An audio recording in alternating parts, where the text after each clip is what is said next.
Hola, qué fascinante es adentrarnos hoy en este análisis. Vamos a desglosar un documento que honestamente es sumamente provocador.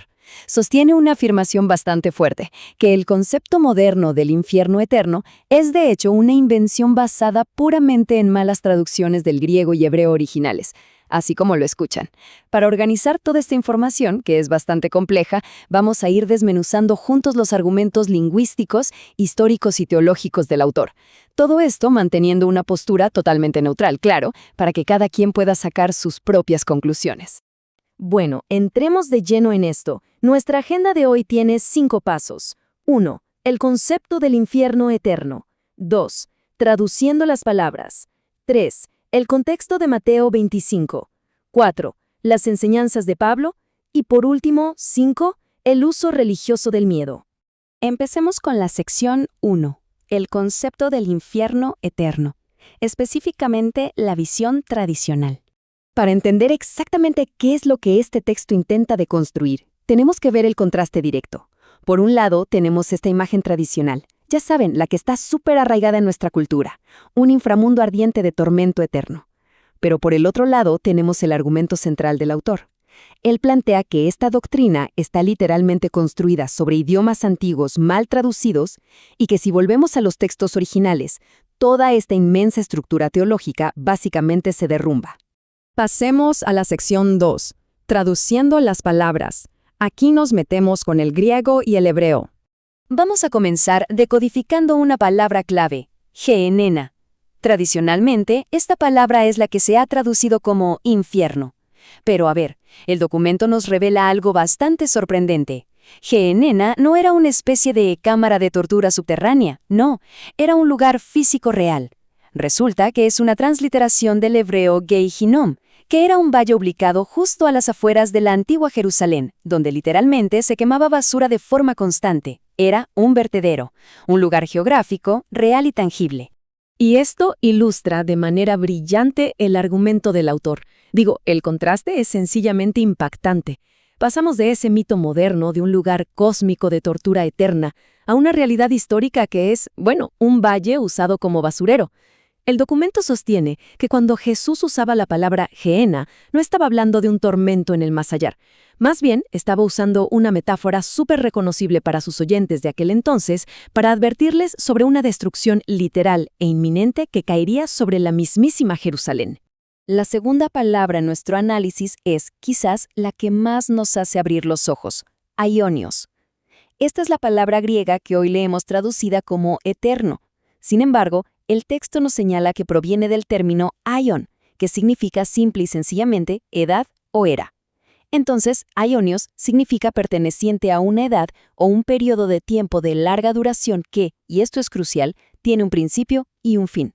El autor hace hincapié en que, de hecho, existe otra palabra en griego para decir sin fin, que es eidios, y curiosamente esa no es la que se usa en los textos sobre el juicio. Entonces, si aplicamos esa definición original, esa aterradora frase de castigo eterno cambia de manera radical.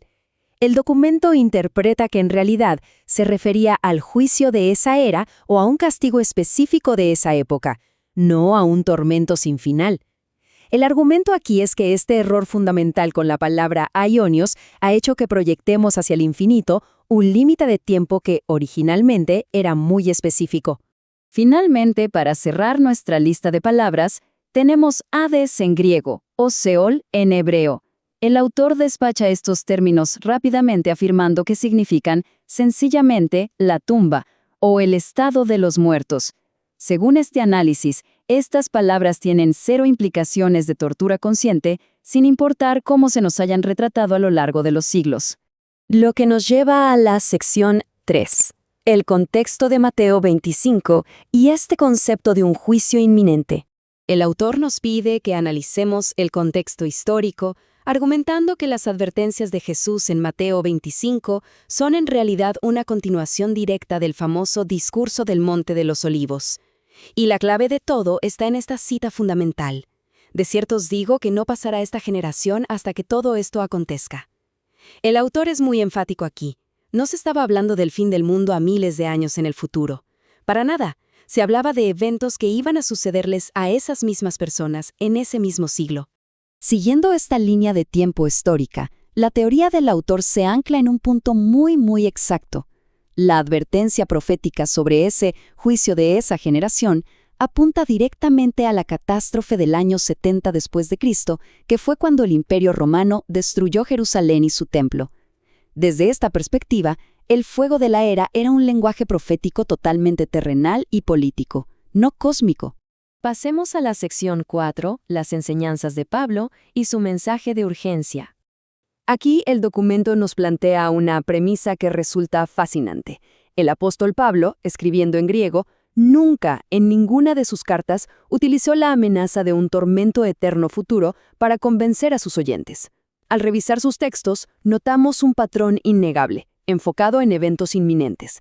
Pablo dice que el tiempo es corto, que el Señor está cerca, que la ira ha venido.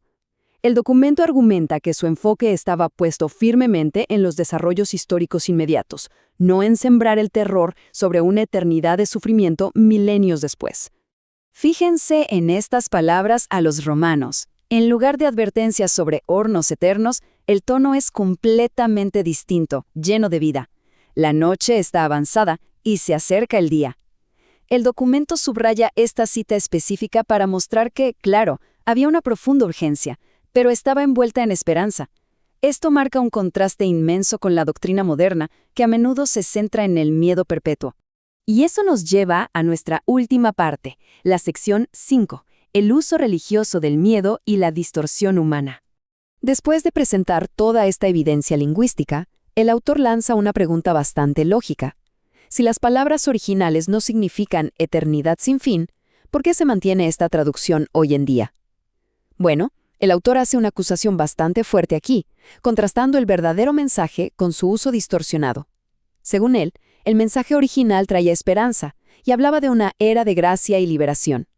Pero argumenta que muchas instituciones modernas prefieren el terror porque, seamos honestos, es una herramienta increíblemente lucrativa, genera congregaciones dependientes, fomenta diezmos obligatorios y básicamente convierte un mensaje de liberación en una táctica de manipulación y pánico. Para cerrar este análisis, el texto nos deja con una última reflexión, una pregunta para llevarnos a casa. Después de desempacar la realidad geográfica de la Gehenna, la duración finita de aionios y el contexto inminente del primer siglo, el autor pregunta: ¿qué pasaría realmente si la Iglesia moderna dejara de usar el terror y regresara al evangelio histórico de esperanza? Es una pregunta sumamente poderosa para reflexionar.